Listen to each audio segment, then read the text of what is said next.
और ये आपको अमेरिका लिए चलते हैं, जहां पर अगले राष्ट्रपति चुनाव के लिए सरगर्मियां तेज हो गई हैं। जब से जो बाइडेन ने अपनी उम्मीदवारी वापस ली और अपनी डेमोक्रेटिक पार्टी की ओर से उपराष्ट्रपति कमला हैरिस के नाम का प्रस्ताव रखा, तब से ये चुनाव बहुत दिलचस्प हो गया है। राष्ट्रपति पद के लिए रिपब्लिकन पार्टी के उम्मीदवार डोनाल्ड ट्रंप के लिए चुनौतियां बढ़ गई हैं। जब तक जो बाइडेन उनके सामने थे वो भारी पड़ते नजर आ रहे थे, लेकिन कमला हैरिस के उनके सामने उतरते ही उनका ग्राफ गिरने लगा है। वैसे ये मुसीबत खुद ट्रंप की ही खड़ी की हुई है। उन्होंने जो बाइडेन की उम्र को लेकर उनके खिलाफ ऐसा अभियान छेड़ा कि वो तो रास्ते से हट गए, लेकिन कमला हैरिस के तौर पर और भी मजबूत उम्मीदवार अब उनके सामने आ गया। कमला हैरिस जो बाइडेन से उम्र में काफ़ी छोटी है और अब वही चीज़ें ट्रंप के लिए वो बोल रही हैं जो ट्रंप पहले बाइडेन के लिए बोला करते थे। कमला हैरिस की उम्मीदवारी पर अब औपचारिक मोहर लगने वाली है। अमेरिका के शिकागो में डेमोक्रेटिक पार्टी का नेशनल कन्वेंशन शुरू हुआ है, जहां पार्टी की ओर से राष्ट्रपति पद के उम्मीदवार के नाम पर मुहर लगाई जाएगी और कमला हैरिस ने जो लोकप्रियता हासिल की, उसके बाद ये बस रस्म अदायगी रह गई है। वैसे कमला हैरिस इससे पहले ही अपना चुनाव अभियान शुरू कर चुकी हैं और कई राज्यों में डोनाल्ड ट्रंप की उम्मीदवारी को वो सीधे तौर पर चुनौती दे रही हैं, जिसको वहां पर बैटल ग्राउंड स्टेट्स कहा जाता है। ऐसे कई राज्य अब हो गए हैं जहां पर ट्रंप के सामने कमला हैरिस अब मुकाबला बराबरी पर ले आई हैं। जब बाइडेन थे तो ट्रंप काफ़ी आगे थे, लेकिन अब हैरिस ने मामले को दिलचस्प बना दिया है। शिकागो में होने वाले कन्वेंशन को जो बाइडेन संबोधित करेंगे और कमला हैरिस उनके साथ ही मंच पर मौजूद रहेंगी। कमला हैरिस के नाम के साथ ही डेमोक्रेटिक पार्टी के अभियान में नई जान आ चुकी है। इस बीच अमेरिका में एक के बाद एक कई पोल हो रहे हैं, कई सर्वे हो रहे हैं, जिनमें कई जगह कमला हैरिस आगे निकलती दिख रही हैं, तो कई जगह बहुत कड़ा मुकाबला दिखता है। अमेरिका में राष्ट्रपति चुनाव में अहम भूमिका निभाने वाले राज्यों को स्विंग स्टेट्स कहा जाता है। ऐसे ही स्विंग स्टेट्स पेंसिल्वेनिया, मिशिगन और विस्कॉन्सिन में सीबीएस न्यूज़ पोल के मुताबिक राष्ट्रपति चुनाव में काफ़ी कड़ा मुकाबला दिखा। इस बीच दोनों ही उम्मीदवार एक दूसरे पर हमला करने में कोई कसर भी नहीं छोड़ रहे हैं। बहुत ही दिलचस्प चुनाव है। ट्रंप कमला हैरिस पर कई व्यक्तिगत टिप्पणियां कर चुके हैं, तो कमला हैरिस भी बता रही हैं कि वो वकील के तौर पर कई अपराधियों को जेल भिजवा चुकी हैं और डोनाल्ड ट्रंप को भी वो इसी नज़र से देखती हैं। डेमोक्रेटिक पार्टी का ये कन्वेंशन गुरुवार को पूरा होगा, जब कमला हैरिस पार्टी का नामांकन स्वीकार करने के बाद अपना एक्सेप्टेंस स्पीच देने वाली हैं। 13 जुलाई को पेंसिल्वेनिया के बटलर में डोनाल्ड ट्रंप की एक सभा में हुई फायरिंग को देखते हुए शिकागो में डेमोक्रेटिक पार्टी की कन्वेंशन के लिए सुरक्षा बहुत कड़ी की गई है। बटलर में हुए हमले में ट्रंप घायल हो गए थे। इसे देखते हुए अमेरिका की सुरक्षा एजेंसियां अब कोई ढील नहीं छोड़ना चाहती। तो अमेरिका में कमला हैरिस और बनाम डोनाल्ड ट्रंप का मुकाबला कितना दिलचस्प होगा, क्या क्या मुद्दे हावी रहेंगे, दोनों एक दूसरे पर किस तरह के हमले कर रहे हैं, भारत के लिहाज से इन चुनावों को कैसे देखा जाए, हम तमाम इन मुद्दों पर बात करेंगे। हमारे साथ मेहमान जुड़ेंगे। अभी तो डॉक्टर भरत बरई, जो कि चेयरमैन है यूएस इंडिया कम्युनिटी फाउंडेशन के, वो मेरे साथ जुड़ रहे हैं। और भी मेहमान जुड़ेंगे, उनका आपके मैं परिचय कराऊंगा, लेकिन पहले डॉक्टर भरत बरई के पास आपको लिए चलता हूं। डॉक्टर बरई, शुक्रिया, धन्यवाद वक्त निकालने के लिए एनडीटीवी इंडिया के लिए। मुकाबला हिंदुस्तान में हम लोग बैठे हुए हैं, यहाँ दिल्ली में आपसे हज़ारों मील दूर। आप क्या देख रहे हैं? शिकागो में जो कुछ होने वाला है उसका कितना असर वॉशिंगटन पर दिखाई देगा आज से 6 महीने के बाद? ऐसा होता है कि जब भी कन्वेंशन होता है तो पब्लिक पोलिंग में जो भी कैंडिडेट होता है, रिपब्लिकन या डेमोक्रेट, उसको 5 या 10 पॉइंट का एडवांटेज मिलता है। लेकिन 2 या 4 हफ्ते में वो एडवांटेज खत्म हो जाता है और लोग जो मुद्दे हुए उसके पर चल जाते हैं। तो जब विस्कॉन्सिन में कन्वेंशन हुआ तो डोनाल्ड ट्रंप और वांस, उनको एडवांटेज था। तब बाइडेन भी रेस में थे, इसीलिए ट्रंप आगे थे। अब वो जो एडवांटेज था वो निकल गया है और कमला जी हैरिस आगे है 5 पॉइंट से। अभी ये चलेगा नहीं चलेगा वो तो टाइट रेस होगी, और अपने जो मुद्दे हैं उनको पर दोनों को प्रेजेंट करना होगा लोगों को, फिर लोग नक्की करेंगे कि किसको चुनाव में आगे आना। डॉक्टर बरई, एक चीज़ और पूछना चाहूँगा। आपने कहा कि कन्वेंशन होता है तो कुछ लीड मिलती है लेकिन फिर न्यूट्रलाइज हो जाती है। अभी क्या स्थिति है हाँ। आज की डेट में, जब कमला हैरिस का नाम आगे आ गया है, उनका एक्सेप्टेंस स्पीच होने वाला है 2 दिन के बाद, क्या कमला हैरिस ज्यादा कड़ा मुकाबला दे रही है? हाँ, अभी जो वॉशिंगटन पोस्ट का पोल आया कल सुबह, उसमें कमला हैरिस नेशनल लेवल पर 5% आगे हैं। काफी वो बढ़ भी जाएगा, 7-8% हो जाएगा। फिर उनके जो मुद्दे हैं, ट्रम्प कैसे प्रेजेंट करते हैं, क्योंकि अमेरिका में रिपब्लिकनों के लिए फायदे वाली बात है कि कई लोग सदर्न बॉर्डर से मैक्सिको कर घुस आए हैं। करीब 10 मिलियन या 1 करोड़ इलीगल लोग घुस के अमेरिका में आ गए हैं, तो वो बड़ा मुद्दा है। जी। दूसरा मुद्दा है लॉ एंड ऑर्डर। डेमोक्रेट का ऐसे मानना है कि वो पुलिस को मदद नहीं कर रही है, लोग तूफान करते हैं, मिलकर को आग जग लगाते हैं, लूट चलाते हैं, वो सब चल रहा है, तो वो अमेरिका के लोग उससे नाराज है। तीसरा मुद्दा है इकोनॉमी का और एनर्जी का। हम्म। वो डेमोक्रेट के सामने है, लेकिन डेमोक्रेट के फायदे में ये है women's right to choose abortion और एनीथिंग फॉर हेल्थ केयर और गन कंट्रोल। तो डेमोक्रेटों को भी वो फायदा है, गन कंट्रोल और women's right to choose. Republican को वहां फायदा है। तो अगर ट्रम्प और वैंस अपने जो मुद्दे हैं अमेरिकी लोगों को पेश करेंगे, तो टाइट रेस जरूर हो जाएगी। टाइट रेस हो जाएगी। बहुत दिलचस्प मुकाबला हो गया है। दुनिया का सबसे बड़ा मुल्क, सबसे ताकतवर मुल्क और उसका सबसे बड़े मुखिया का चुनाव, जाहिर तौर पर पूरी दुनिया की नज़रें उस पर लगी हैं। हमारे साथ स्क्रीन पर मैं राजीव भांबरी जी को भी देख रहा हूं, जो कि सीईओ हैं न्यू इंडिया अब्रॉड के। भांबरी जी, धन्यवाद वक्त निकालने के लिए, एनडीटीवी इंडिया पर जुड़ने के लिए। हैरिस और ट्रंप, अब ये रेस को आप कैसे देखते हैं? किसका पलड़ा भारी चल रहा है?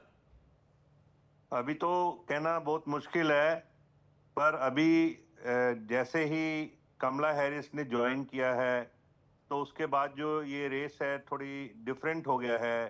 Trump have to come with little different strategy now. Biden ji जब थे तब तक तो ट्रम्प आगे थे। अभी जो ये रेस है टाइट है।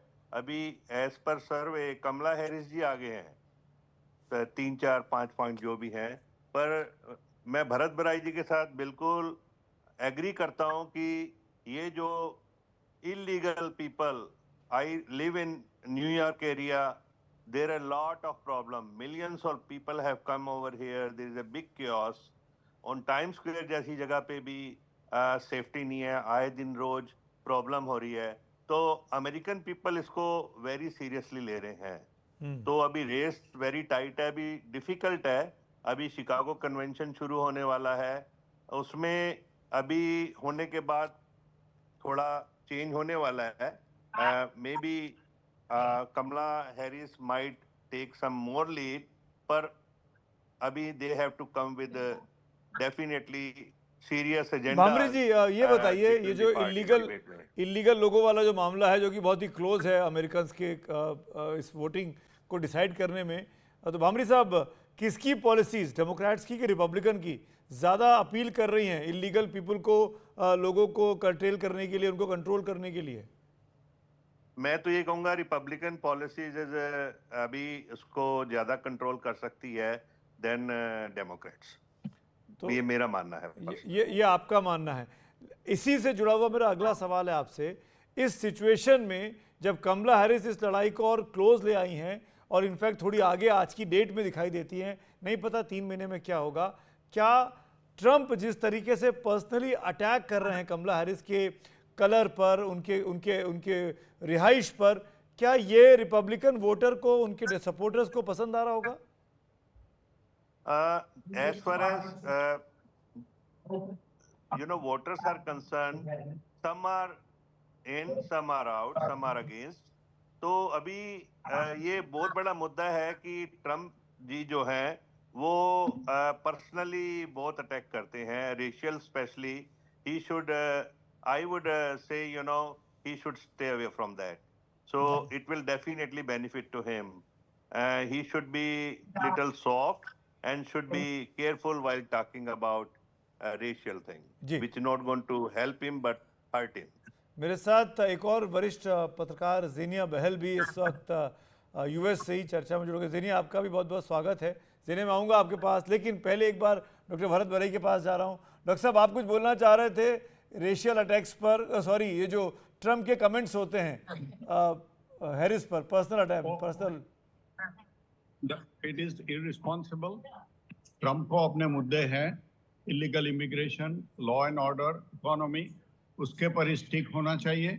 ये पर्सनल अटैक तो बिल्कुल बंद करना चाहिए, क्योंकि अगर वो नहीं करेगा तो उसको नुकसान होगा। काफी रिपब्लिकन लोगों ने भी उसको बताया है कि ये बकवास बंद कर दो और जो मुद्दे हैं उसके पर करो। ये अच्छा है कि दूसरी डिबेट में तैयारी करने के लिए उन्होंने तुलसी गबार्ड को कोचिंग के लिए बुलाया है। राइट। तो मेरा ख्याल है तुलसी गबार्ड उनको बराबर सलाह देगी कि ये अटैक पर्सनल बंद कर दो और आपके जो मुद्दे हैं उसके ऊपर स्टिक करो। तो मेरा ख्याल है कि रेस और भी टाइट हो जाएगी। देखते हैं। ज़ेनिया बहल भी मेरे साथ जुड़ गई। ज़ेनिया यंग हैं और हम सबके मुकाबले, और ज़ेनिया की बात ज़्यादा समझ में आएगी वहाँ के वोटर को भी और हिंदुस्तान में रहने वाले उन तमाम लोगों को जो अमेरिका जाकर अपना सपना पूरा करना चाहते हैं। ज़ेनिया, सेकेंड डिबेट होने वाला है, उसके पहले शिकागो कन्वेंशन हो रहा है। मैं आपसे ये पूछना चाह रहा हूँ, क्या लग रहा है आज से 3 या 4 महीने के बाद क्या सत्ता परिवर्तन है, और अगर ऐसा है तो क्या ट्रंप उसको एक्सेप्ट कर पाएंगे, सॉरी हैरिस उसको एक्सेप्ट कर पाएंगी? देखिए, सत्ता परिवर्तन तो देखा जाएगा, राइट, नवंबर में देखा जाएगा। लेकिन एक बात जानने की बहुत जरूरत है, which is very important, is that with Kamala Harris, she is more attractive to, as you said, younger voters, Gen Z specifically, right? She's focusing on a lot of issues and has taken a more hard stance on, let's say, the war on Israel, right? The war in Gaza, excuse me, what Israel has done in Gaza, right? Things like that. ये सब जो चीजें हैं वो younger voters को बहुत appeal करती हैं। अभी इकोनॉमी जिस तरह के हालात में है, कह रहे हैं the US economy will be heading into global recession. So ये सब जो मुद्दे हैं इन पे वो फोकस करने की कोशिश कर रही है। उन्होंने अपनी कैंपेन भी उस तरह से स्ट्रक्चर करी है। जो उनका वाइस प्रेसिडेंट पिक है, टिम वॉल्स, वो एक एजुकेटर रहा है, वो टीचर है, वो फॉर्मर वेटरन है, राइट? तो वो ऐसा सॉर्ट ऑफ गवर्नमेंट और ऐसा इंप्रेशन देना चाहती हैं कि it's a united front, right? She's a very patriotic person. She wants to give that impression. She is very supportive of diversity and inclusion, which is another idea that young people really support today, right? She wants to focus on economic issues. और ये जो racism है, ये that's in the fabric of American society, right? Racism, जिस तरह के Trump के one liners हैं, laughing Kamala, right? She's not really black. She only claims to be black. She became black because of this election. I mean, वो सब already है, and he does it because his supporters, a lot of his supporters like these one-liners, but really they don't matter in the long run. There are a lot of, जैसे मेरे panelist ने बोला, बहुत सारे ऐसे मुद्दे हैं जिस पे चर्चा करने की जरूरत है। और सितंबर 11 को हम देखेंगे कि जो ट्रम्प के one-liners हैं, जो उसके which he is very famous for, right? Remember, he said to Hillary Clinton, if I come to power, you will go to jail. वो देखते हैं कैसे वो यूज करते हैं against Kamala Harris, and whether he brings her racial diversity and talks about her race into the debate, or whether they will focus on specific issues with regards to the economy, inflation, right? The war in Gaza, of course, the war in Ukraine, abortion rights. Sorry, मैं बीच में intervene कर रहा हूँ। एक और counter question. आप war की बात आपने तीसरी बार की। क्या आपको लगता है कि अगर सपोज हाइपोथेटिकली डेमोक्रेट्स जीत जाते हैं, कमला हैरिस प्रेसिडेंट बन जाती हैं, तो क्या अमेरिका की पॉलिसी सेंट्रल एशिया को लेकर चेंज हो जाएगी? क्या अमेरिका वहाँ पे अपना इंटरेस्ट ख़त्म कर देगा?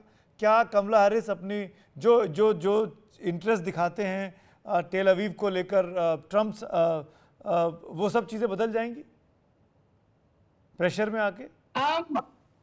आप सेंट्रल एशिया की बात कर रहे हैं, आप सिर्फ इजराइल की बात कर रहे हैं, या आप चलिए स्पेसिफिकली इजराइल की बात करते हैं, क्या अभी वहाँ वॉर है सारा? हाँ, तो कमला हैरिस ने बहुत ही एक स्ट्रॉन्ग स्टैंड लिया है, stronger than Biden, on trying to bring about peace in that region, right? Very importantly, उन्होंने ये नहीं कहा है we will stop funding to Israel and will stop providing the military aid to fight Hamas and all of that, नहीं, उन्होंने ये नहीं कहा है, लेकिन उन्होंने कहा है कि we will take a strong stand and probably head for a ceasefire, right. और ये यंग लोगों के लिए बहुत इंपॉर्टेंट है, यंग वोटर्स के लिए बहुत इंपॉर्टेंट है, given the wide scale protests, right, college protests in the United states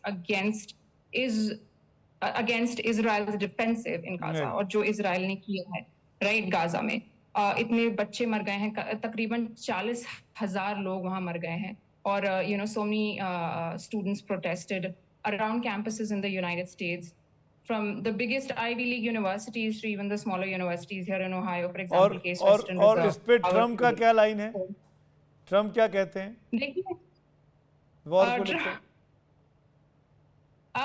ये I think ये answer but obvious है, right? Trump is a big supporter or is supported by a very large Christian population, right? Because of his stance on abortion. उन्होंने ये भी कहा है कि Christians, you know, when you vote in this election, you will no longer need to vote, right? There are some claims that he wants to teach that specific religion in all schools and things like that. So Trump has been very, very aggressive in trying to garner support from Christians and that specific strata of society, right? Those whites, Dr. Barai? you know, who are या doctor Barai, आपका comment जरूर चाहूँगा मैं। very young आप रहिएगा ज़रिए मेरे साथ। Youngsters, first time voters, Indian diaspora, आपकी शायद म्यूट है डॉक्टर बारई, इनका क्या स्टैंड होने वाला है? नहीं, देखो, यंग वोटर्स हैं, उसमें काफ़ी लोग ऐसे भी हैं कि जो सीज फायर चाहते हैं, लेकिन जो एडल्ट्स हैं और ज़्यादा उम्र वाले लोग हैं, वो समझते हैं कि इजराइल की फाइट हमास के साथ है। कोई ऐसा नहीं चाहता कि कोई सिविलियन का मौत हो, लेकिन ये सब जिम्मेदारी हमास की है, हिजबुल्लाह की है। तो मेरा ख्याल है कि ये वोटरों का जो असर होगा इतना नहीं होता है। मैं आपको एक एग्जांपल दूं, श्री थानेदार जो डिट्रॉइट से कांग्रेसमैन है, उसके घर एक पैलेस्टीनियन सुबह को 3 बजे हैरान करने के लिए गए थे। तो ऐसा लगता था कि शायद ये मामले पर उसको एडवर्स इफेक्ट होगा, लेकिन श्री थानेदार अपनी प्राइमरी में पहली बार से भी ज़्यादा वोट से जीत गए। तो या थोड़े यंगस्टर ऐसे हैं और काफ़ी जो मुसलमान लोग हैं वो प्रोटेस्ट करते हैं, लेकिन जो जूइश हैं, काफ़ी हिंदू लोग हैं और सब काफ़ी क्रिश्चियन लोग हैं, वो समझते हैं कि ये फाइट के लिए, ये सिविलियन के मौत के लिए जिम्मेदार हमास और हिजबुल्लाह है। इजराइल को अपने सर्वाइवल के लिए, अपने चिंता के लिए ये लड़ाई करनी पड़ती है। 6 तारीख कर तो पूरा सीज फायर था, तो ये वॉर शुरू किया है हमास ने, तो इजराइल उसको ख़त्म करने के लिए कर रहा है। पर बरई साहब, इजराइल ख़त्म भी कहाँ कर पाया? इतना वर्ष हो गए, करीब इतना अरसा हो गया, कहाँ ख़त्म कर पाया इजराइल? कहाँ हमास तो आज भी है। देखो, वो तो कभी ख़त्म नहीं होगा। तो जो चीज़ ख़त्म नहीं होगी उसका सॉल्यूशन क्या है? उसका सॉल्यूशन तो 2 स्टेट सॉल्यूशन ही है, लेकिन जब तक हमास और हिजबुल्लाह इजराइल को रिकॉग्नाइज नहीं करेंगे, तब तक तो ये वॉर चलती रहेगी। और ऐसे में अमेरिका में इस वॉर को लेकर पॉलिटिक्स भी चलती है। जीनिया कुछ बोल रही है। जीनिया, इजराइल को रिकॉग्नाइज नहीं करेंगे या गाजा को, free state of Palestine? Sorry, मैं उनसे एक क्वेश्चन पूछ रही हूँ पैनलिस्ट से। हाँ, मैं जवाब दूँ आपको। ये पैलेस्टाइन, देखो, पैलेस्टाइन जैसा तो कोई राज्य कभी था नहीं। ब्रिटिशरों ने उसका विभाजित किया, जैसा अपना भारत और पाकिस्तान का किया। तो इजराइल हुआ और दूसरा जो होने वाला था वो पैलेस्टीनियन स्टेट हो सकता है। भारत देश ने भी उसका समर्थन किया है, लेकिन हमास और हिजबुल्लाह जब तक रिकॉग्नाइज नहीं करेंगे तब तो पीस कैसे होगी? इजराइल को साथ जॉर्डन ने संधि की है, इजिप्ट ने की है, यूनाइटेड अरब एमिरेट ने की है, बहरीन ने की है, मोरक्को ने की है, सूडान को की है। तो अब हिजबुल्लाह और हमास उनके साथ जो शामिल होंगे तो जरूर वहाँ शांति हो सकती है। Yes, and some NATO countries have also supported a free state of Palestine. I'm coming back to Trump versus Harris. Last comment आपकी, Yes. sorry, Harris versus Trump. आप तीनों का एक कमेंट चाहूँगा क्योंकि समय की बस कमी है। तो आज की डेट में भामरी साहब किसके ऊपर है आपका दांव? ट्रंप के ऊपर। ट्रंप के ऊपर। भरत साहब, डॉक्टर साहब आप म्यूट हैं। जी डॉक्टर साहब आपकी आवाज़ नहीं आई।